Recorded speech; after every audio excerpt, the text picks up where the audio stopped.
नमस्कार साथियों। जो कल किसान ट्रैक्टर रैली की घटना हुई और जो लाल किले पर इंसिडेंट हुआ,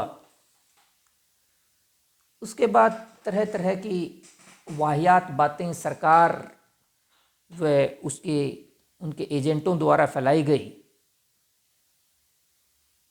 ऐसा लगता है कि जैसे सरकार का कार्यक्रम था कि लोग जो हैं किसानों की बात को छोड़कर या ट्रैक्टर रैली की बात को छोड़कर सिर्फ जो है एक झंडे के ऊपर बात करें।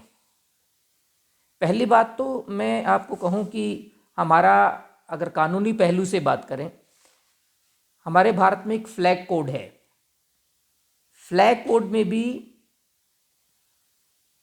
एक एक्ट है, prevention of insults to the national honour act. उसमें कहा गया है कि तिरंगे झंडे से ऊपर की हाइट तक कोई झंडा नहीं लिया जाएगा। तिरंगे झंडे से नीचे आप झंडा ला सकते हैं। चलिए उस बात को छोड़िए, वो लाल किला जहां पर आप आम आदमी जाते हुए भी हजार तरह की चेकिंग होती है, हजार तरह की बाधाओं को पास करना पड़ता है, वहां पे एक कोई ये जो बताएं सिद्धू नाम का कोई आदमी पहुंचा। आज की दैनिक ट्रिब्यून में एक बड़ी खबर लगी है कि कैसे प्रधानमंत्री मोदी के साथ में उसकी फ़ोटो खींची हुई हैं, कैसे सन्नी देओल जो है उनके साथ में उनकी फ़ोटो हैं। और अगर किसान यूनियन वालों से बात करो तो सब ने बताया कि इसने तो कभी किसी उसमें जो किसानों के साथ लग के कोई हिस्सा ही नहीं लिया, कुछ लोगों की टोली बनाकर अपने अलग से चल रहा था। तो मुझे लगता है कि एक साजिश के तहत ये लाल किले की घटना को अंजाम दिया गया ताकि इस ट्रैक्टर रैली को फेल किया जा सके, ताकि ट्रैक्टर रैली की तरफ किसी का ध्यान न जाए। क्योंकि आप देखिए, एक तरफ से टीवी जो हैं ये जो एक निशान सिंह झंडा वहाँ पे लगाया गया तो उसको दिखा रहे हैं, और इंटरनेट सुविधाएं बंद कर दी गई, जिसकी वजह से कोई ट्रैक्टर रैली को जो है लोग दूसरे देख नहीं पाए।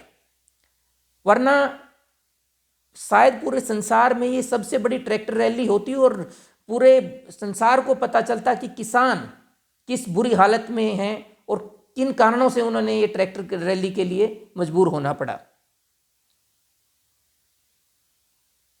और बड़ी शर्म की बात है कि जो लोग ये बात कर रहे हैं, बार बार सोशल मीडिया पे शर्म आती है उन लोगों की जो लोग वो कमेंट कर रहे हैं कि हाय लगा दिया तो भारतवर्ष तो बर्बाद हो गया, लाल किले पर जो है दूसरा झंडा लग गया तो पता नहीं क्या हो गया। पिछले वर्ष या कुछ ही टाइम पहले जो है कुछ लोगों ने और एक शायद किसी एक संस्था से जुड़े हुए लोगों ने पूरे राजस्थान हाई कोर्ट के ऊपर जाके अपना भगवा झंडा लगाया था। तब इतनी हाय तौबा किसी ने नहीं मचाई।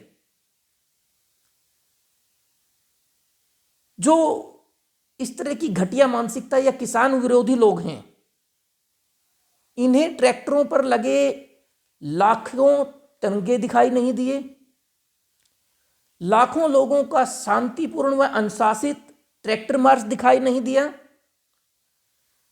लेकिन थोड़े से किसान लाल किले की प्राचीर पर क्या चढ़ गए कि ऐसा लगा कि मानो चीन पाकिस्तान ने चढ़ाई कर दी है। अरे भाई, आपके अपने देश के लोग, अपने मुल्क के लोग लाल किले पे चले गए तो हाय तौबा।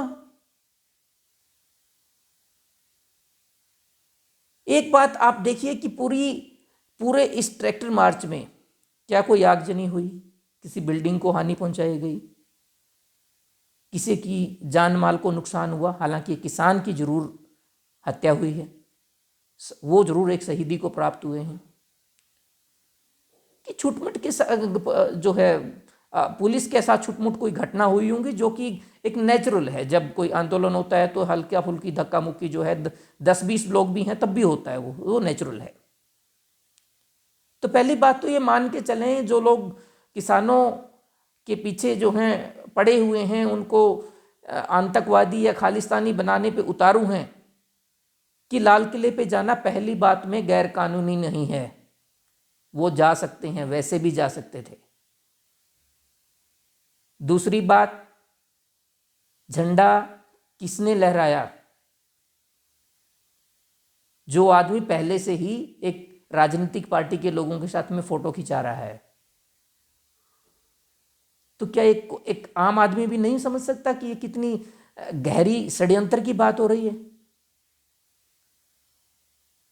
और जो वो झंडा है, जिसको ये कहा गया कि खालिस्तान का झंडा लगाया गया, वो गुरुद्वारों पर लगने वाले निशान साहब का झंडा है, जिसको हमारे प्रधानमंत्री मोदी जी ने भी माथे पे लगाया था। सभी गुरुद्वारों पर है वो। तो ऐसा नहीं था कि कोई बहुत बड़ा कहर वो टूट गया था। एक अफवाह फैलाई गई कि लाल किले पे लगे हुए झंडे को उतार दिया गया। अरे नहीं भाई, उसकी साइड में एक जगह थी, वहां पे झंडा लगाया गया। तो ऐसे लोगों को सोचना चाहिए। और ख़ासतौर से जो लोग इस बहाव में आके कि पता नहीं वहाँ क्या हो गया, ऐसा कुछ नहीं है। और सबसे बड़ी बात, एक बात आप मान के चलिए कि ये छोटी सी बात हुई या इससे भी बड़ी हिंसा हो जाती। हिंसा की आड़ में कृषि कानूनों को सही नहीं ठहराया जा सकता। वो पहले भी किसान विरोधी थे, वो अब भी किसान विरोधी हैं। झंडा निशान सिंह का लहराया गया, नहीं लहराया गया, सवाल वो नहीं है। सवाल है, क्या सरकार इन कृषि कानूनों को वापस लेगी? क्या सरकार किसानों को एमएसपी देगी? क्या सरकार उन लोगों को मुआवजा दे पाएगी जो ठंड में एक भारत सरकार की गलती के कारण मेरे ख्याल से 100 के आसपास जो हैं शहीद हो गए हैं वहीं पे?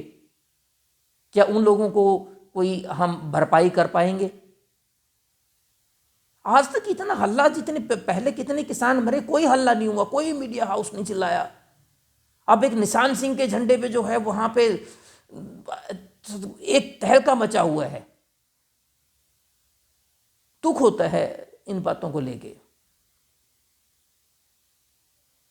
बड़े शांतिपूर्ण से, अगर ऐसे ही हिंसा या कुछ करना होता तो इतने दिन से शांतिपूर्ण ढंग से बैठे हुए हैं। और शांतिपूर्ण धरना ये कहने की बात नहीं है कि हम सबका अधिकार है और हम इन ज्यादतियों को नहीं सहेंगे। जो कानूनी, जिस कोर्ट में खड़ा होना पड़ेगा, मैं हूं। वकीलों की और लाखों वकीलों की फौज किसानों के साथ खड़ी है, चाहे सुप्रीम कोर्ट में हो, चाहे हाई कोर्ट में हो। आपने देखा होगा सेक्टर 17 में कितनी बड़ी रैली जो है वकीलों ने निकाली थी। तो किसान भाई हौसला ना तोड़ें, अपनी बात पर डटे रहें। वकील उनके साथ हैं और एक बहुत बड़ा तबका जो है जुडिशरी के अंदर भी आप लोगों के साथ है, क्योंकि वहाँ भी आपके ही बच्चे का बहुत सारे हैं। तो आप आगे बढ़ें, समाज आपके साथ है। धन्यवाद।